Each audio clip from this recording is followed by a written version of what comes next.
Hello, and welcome to this session of Talking Tech, Women and Girls in ICT. My name is Edinam Botsyoe, and I'm excited today to be presenting and promoting the STEM Girls Picture Perfect project, and to be having a discussion with my mentor and the founder of Soronko Academy. She's called Regina Honu. Now, a bit about Talking Tech series for those who are new to it. So Talking Tech series is celebrating girls and women in tech, being recorded around the world between the Girls in ICT Day 2020 and Girls in ICT Day 2021.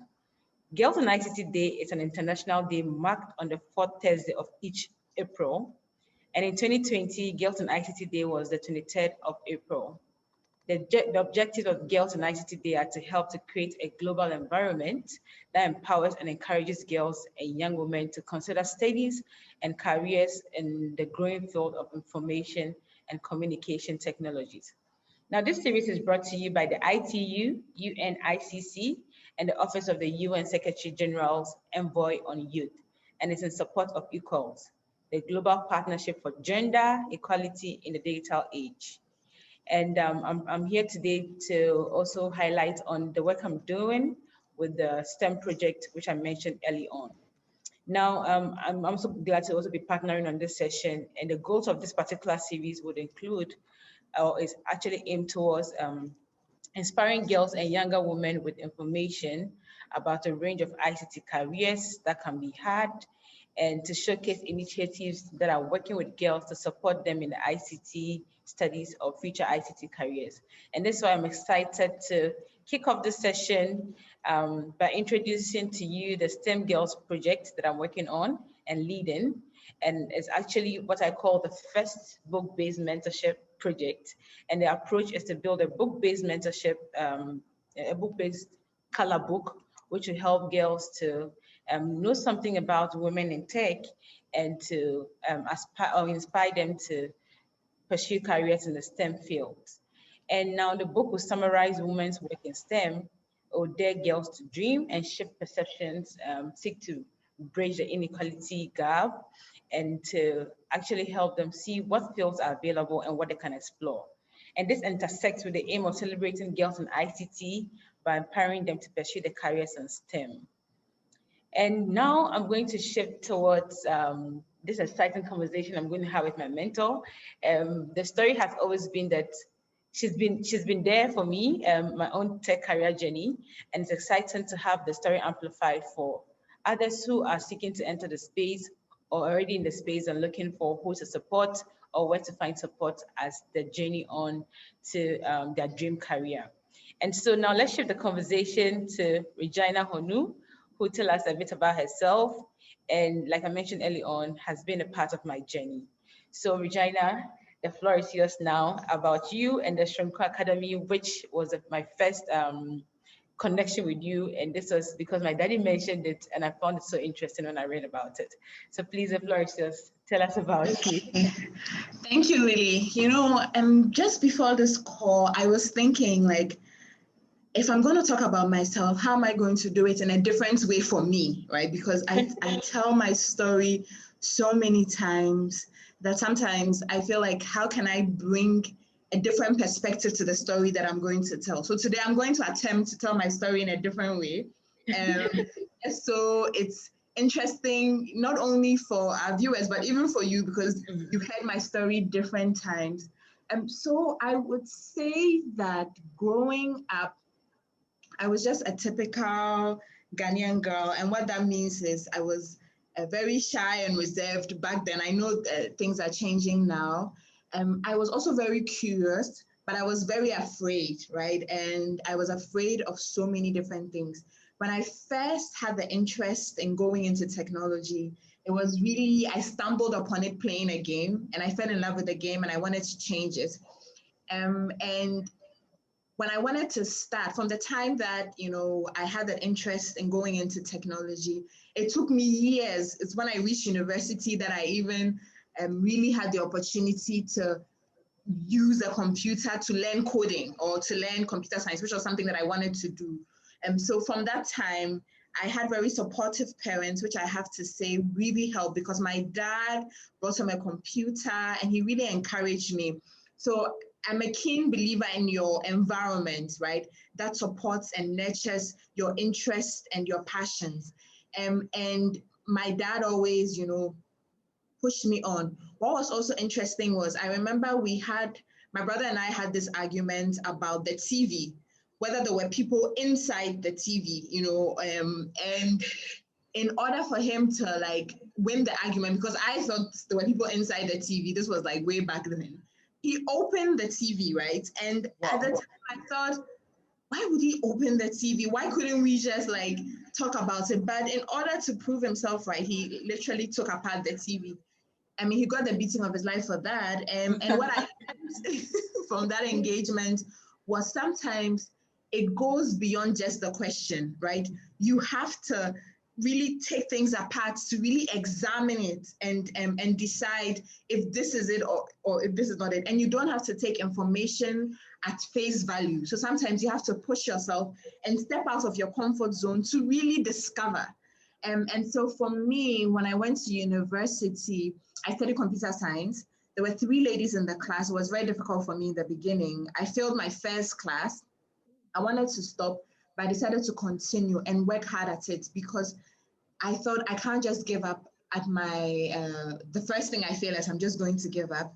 And also I had the opportunity to do an exchange program through AFS, which is AFS Intercultural Programs. I went to Norway, and that was also another turning point for me, because I was 16 years old when I went, and I had the opportunity to experience a different culture, a different lifestyle, a different way of life that really showed me, that you can do things in a different way. And so when I came back, I was asking a lot of questions, and I was told, you are too no, you're asking too many questions, all those labels that they give to young women when they are finding their voice, right? So fast forward into university. Another interesting thing that happened in university was, I remember there was a conversation that I was having with my lecturer, and I disagreed with him at the point that he was making. And I had this very interesting exchange where at a point in time, he felt that I had crossed the line where I was just supposed to agree, and know my place, quote unquote. And that was really an eye-opener for me also, because there were some members in the class that also felt that, why didn't I concede at this point when I was definitely going overboard? And so that was also another learning experience for me. So there were several learning experiences that I took. And in university, I did a course called entrepreneurship. I never saw myself as an entrepreneur. I even remember telling my lecturer that, I don't really see the point of this class, because I'm not going to be an entrepreneur. And for me, it was really because of socialization, and also because I thought leaders were born and not made. Mm-hmm. So I thought there are some individuals that just have the gift of leadership, like they were born a leader. And if you're not born a leader, you're not going to be. And I was shy, reserved, I didn't like to do anything out of my comfort zone. I didn't like to take any risk. So I just didn't see myself as a leader. And when I first even thought about the idea of quitting my job, I was working in the bank. And from this point in time, I worked in a software company before I went in to work in 2 banks in the IT department. I was the only female in the IT department. I went through discrimination, sexism, stereotype, everything under the sun. I went through it. But even at the points when I felt that I was being limited in what I could do and I could still do more, there was a voice inside of me that just told me, you can't do it. You're not good enough. Nobody's going to listen to you, and all of that. So I had to learn how to mute that voice and keep going. So the day that I decided to quit my job and start my business, I didn't know when I woke up in the morning that I was going to quit. I just kind of did it because I just had a strong feeling that I had to do it. And so when I did, the first thing I had to do was even discover self, who is Regina? Because I was going on this journey, which I knew I was, of, starting a business, and also I wanted to work towards social impact. So even before I knew what a social enterprise was, all I knew was that I didn't really like how NGOs operated because they rely heavily on donor funding. And I didn't even know how to write a proposal, how to ask for help, how to start, where to go. So in my mind, the idea was to start a for-profit business and use my profits to run a non-for-profit. And so that's what I did. So I started a for-profit business where I was building software for small and medium scale enterprises and some large corporates. And I would use my profits to run a non-for-profit venture. So to put everything in a nutshell, because I can go on and on, I went through a period of, going through a lot of discrimination and then using that experience to empower me to now empower other women and girls within the space, because I also saw the potential of women learning how to create technology and not just consume it. It's important that we have the female perspective in the technology that's being created. It's important that as technology is enabling other industries and bringing in innovation, women and girls are not left behind. And it's also important that with the economic empowerment that technology brings, women benefit, from those economic gains. So for me, generally, it's really about using technology as a tool, and that's what we do at Soronko Academy. So Soronko Academy is a skills development center and also a coding and human-centered design academy with a big focus on bridging the gender gap. So we teach women and girls, and we've also expanded to boys and children with disabilities, but different technical and soft skills. And then also we connect our beneficiaries to job, internships, and opportunities to start their own tech-enabled businesses. And to date, we've trained over 10,000, expanded into Burkina Faso, and we're now at the point of even scaling more, both offline and online. Interesting. And for anyone who's watching and probably haven't heard the story of Regina and Lily, I'm also glad to be a part of this journey and to have gone through training with Soronko and to have volunteered, and now here also speaking to my mentor. So you've just brought us from a journey from where it started to where it is now. We just want to highlight some more on Soronko Academy's job, how people can be a part of it, and for people who are looking for a place to start. For girls, for people with disability, how do they reach out to you? And then we'll go to another interesting bit about activities beyond your job. So you can take it from how people can interface with Soronko Academy, and beyond your work in the tech field, what other activities are you involved in that you'd like to tell us about? Okay, so we're very accessible online with Soronko Academy. You can either go to our website or our social media pages. We're everywhere: Instagram, Facebook, Twitter. Just put in Soronko Academy and you'll find us. We also respond, a lot to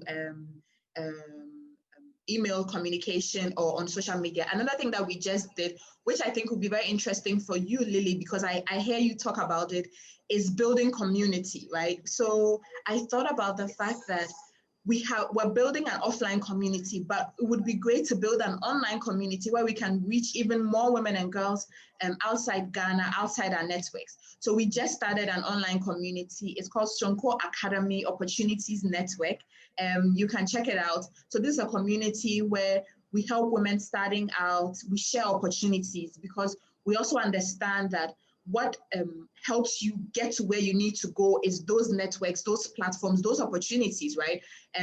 So that you can demonstrate your skill, demonstrate your ability. So we're accessible online. We have this group also. Yeah, and I'm also very accessible. I mean, you can find me anywhere. I'm online 24/7 because technology is my business and my way of life now. So yeah, so it's really easy to reach out to us. And I also wanted to add, we are constantly being challenged by individuals who have, different needs, and will reach out to us for that. So if you want to volunteer, we're always looking for volunteers. If you want to test out an idea and you need different groups of women, we're also open to that. If you have funding, investment opportunities for women, we have a great network that would love to benefit from that. And if you just also want to engage and mentor and give back, and we're also very happy to accept you. Right. Thank you so much. And yes, for everybody who wants to be part of the bigger Stronghold family, there's opportunities network for us. Now, I want to know about activities beyond your normal job at Stronghold, and what you do to help people start up in coding and tech enterprises. What is it you do outside that you like us to know about? Okay, so I recently became a board member of AFS Intercultural Programs. And for me, that is really important because I'm also now going to be able to help what we call global learning, or the ability for young people to understand different cultures, discover themselves, and go through, this intercultural exchange program, which I think is very important. It helps shape me, and I'm glad I can also give back in that way. Other things that I'm also quite passionate about is really sort of giving ideas and consulting and mentoring. And I do that a lot to different individuals, be it you're starting a business and you're looking for guidance on how to start, where to go, what to do, how to create a social media presence, how to create a brand, how to talk to potential investors. So I do a lot of that. I have different people that reach out, that I mentor, that I guide, different businesses that I support and help them. I do a lot of pushing for women. So one of the things that I started to notice when it comes to speaking also is there are lots of organizations that reach out to the same women, right? So you see similar faces when it comes to different platforms. So we need to open that door, for other voices, other perspectives, other women, and bring visibility to these women. So one of the things I started to do now is push other women to get speaking gigs. So when I get speaking opportunities, I turn some of them down and give them a list of women and say, why don't you consider this? Why don't you consider that? And I think that would help enrich the conversations more if we bring different perspectives and not just speak to the same women that we speak to. It's great to have experience, but it's also good to hear new voices and new perspectives. And I think the last piece is I am a mother raising a strong woman baby. So she keeps me quite busy, and she's going through this period of asking why. So she asks why for every single thing, like, don't put this there, why? And when she sees something on TV, she'll come and ask me why. And it's just an interesting journey because I'm just seeing this point of where she's accumulating information, and I am trying my best to make sure that I am guiding that process. So that has taken me through a lot of reading myself, a lot of figuring out how do I do it well and do it right. So that keeps me pretty busy as well. Interesting. She's our head of future innovations. I know she has a desk in your office. Yes. Right. So there's another interesting question I want to ask you. What do you like best about your job or technology? What I think I love the most about my job first is the impact that I see every day, and the fact that I get to be a part of those success stories or the journeys of other women that do amazing things. And for me, I'm proud just to be a part of it. The other thing I love about technology is how it allows you to be able to have a voice. It allows you to be able to learn. It allows you to be able to connect and engage. So I consider the work that we do global because my voice is not just local, it's global. And also the fact that I'm able to sit in Accra and think of innovations or think of ways to drive impact. And that way, pilot it here and it can be used anywhere. So creating local solutions that can be used globally. And it's only through the power of technology, right? I wouldn't be able to do that if I wasn't tech enabled and if technology didn't exist. So I love really the impact that I see every day and the fact that solutions can go from local to global. I love that. Yes, we've all been roped into a global village with so many things across, and you're able to use everything that's online. And thank you also for sharing.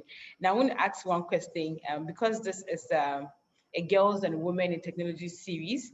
I want to know if you have any career advice or tech advice for girls and then the younger ladies in tech. So I think the first thing I want to say to young girls is you are more than what you think you are.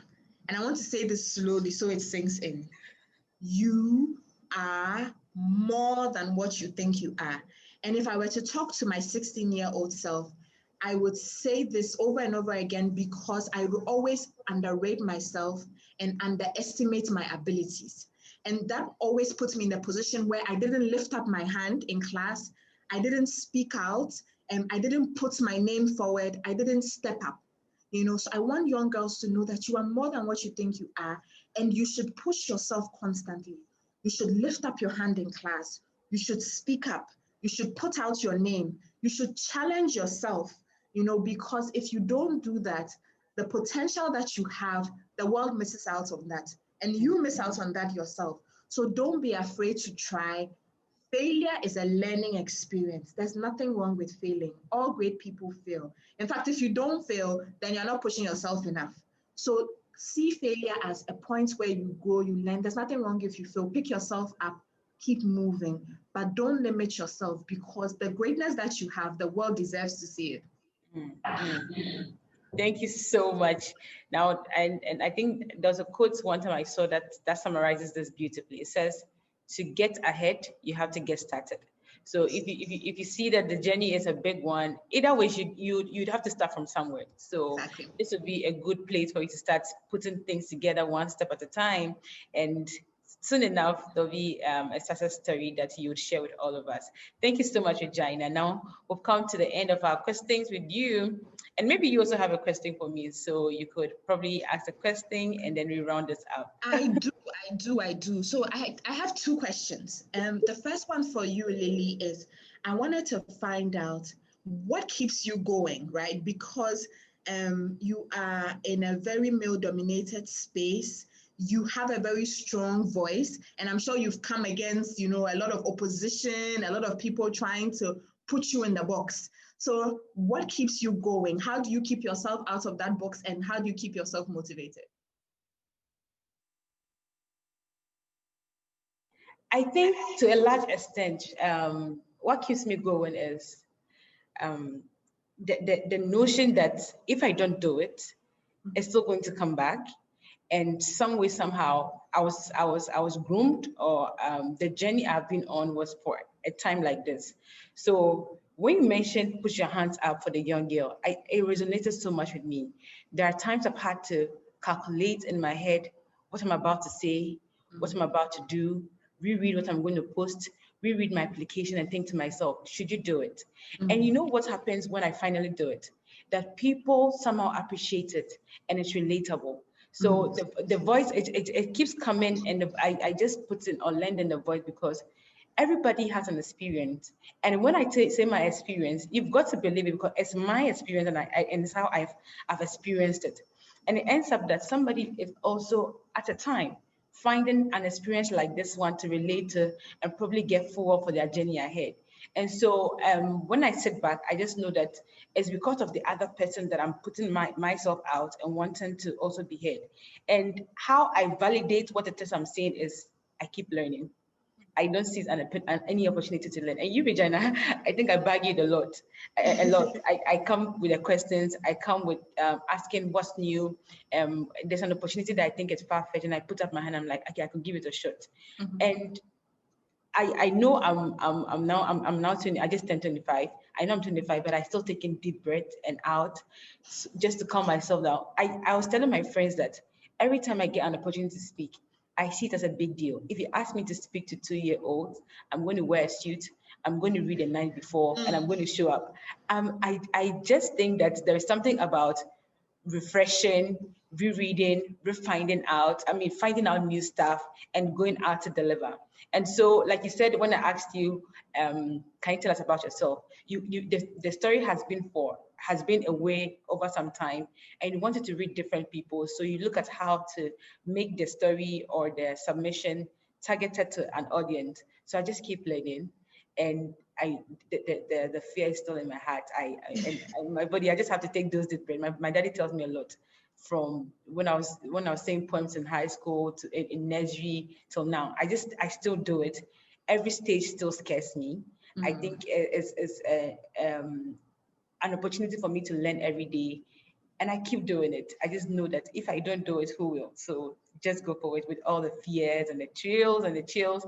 And when it's done, I get all the joy, because it's going to reach out to somebody. Somebody's going to relate to it, and you would have actually helped somebody. So that's what keeps me going.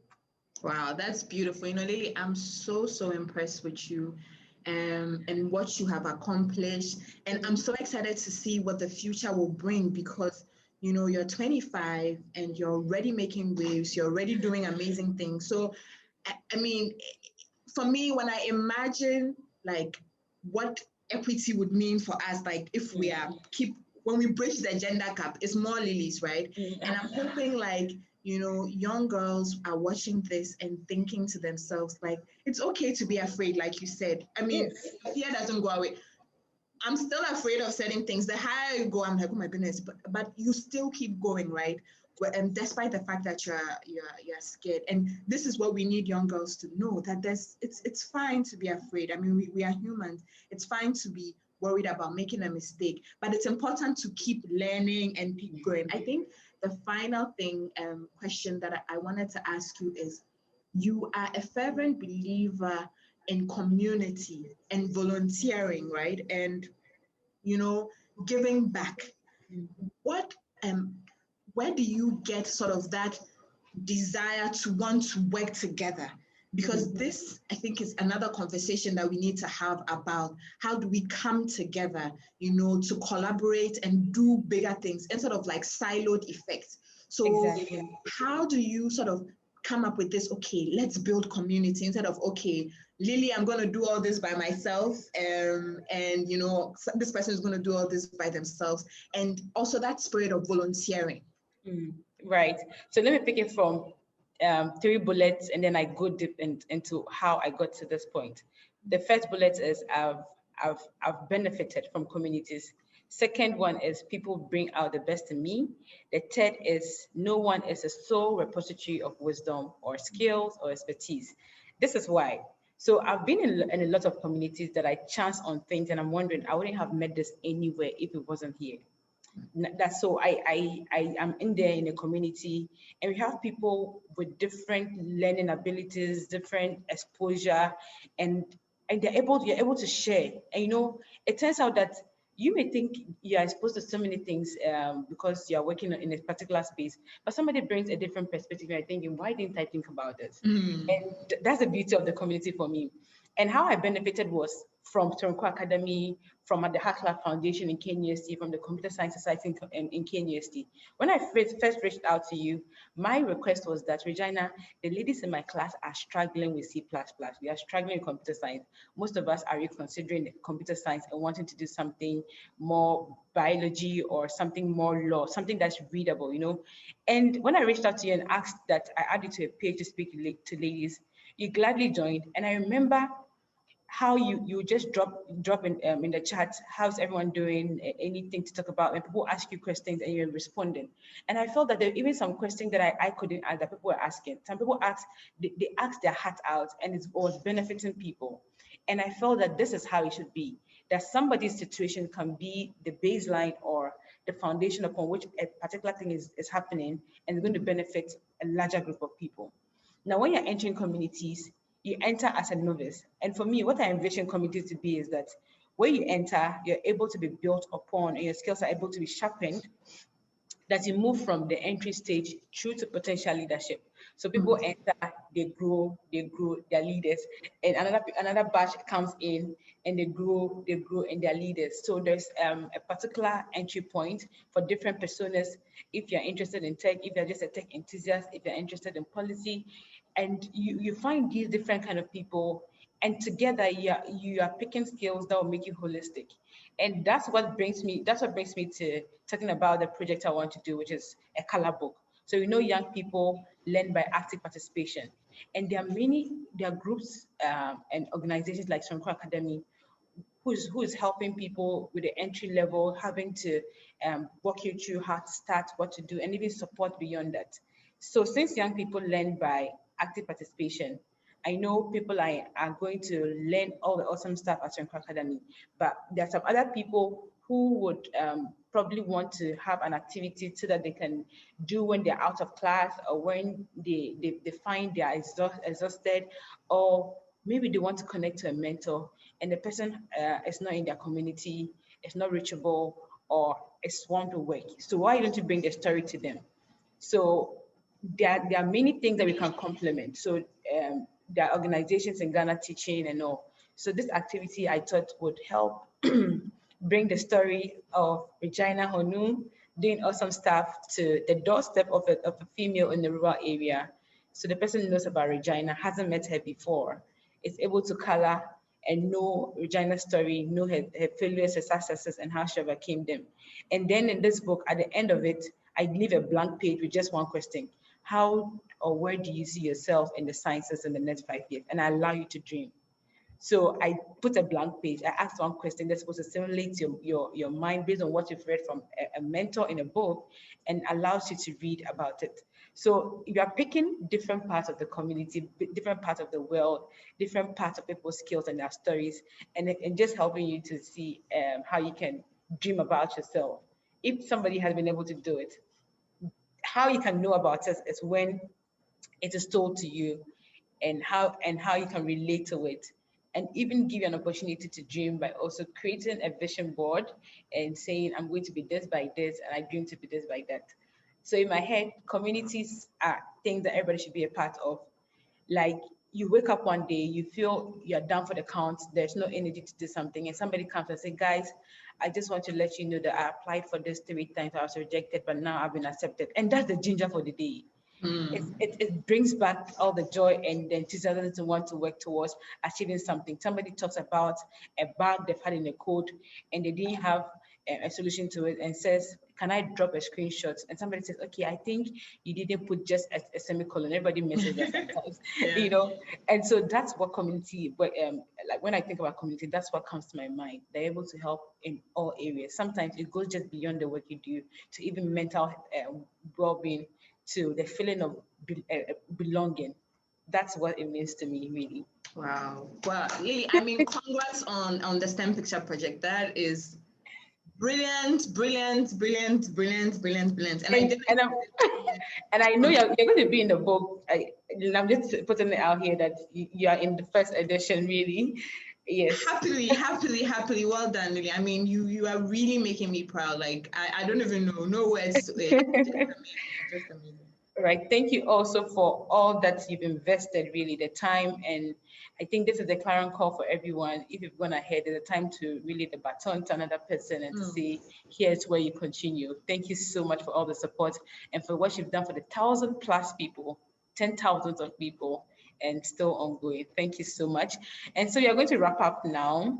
And this is our wrap-up session, and it's just to say thank you all for those who are going to be watching, and thank you for Regina for agreeing to be on. Thank you.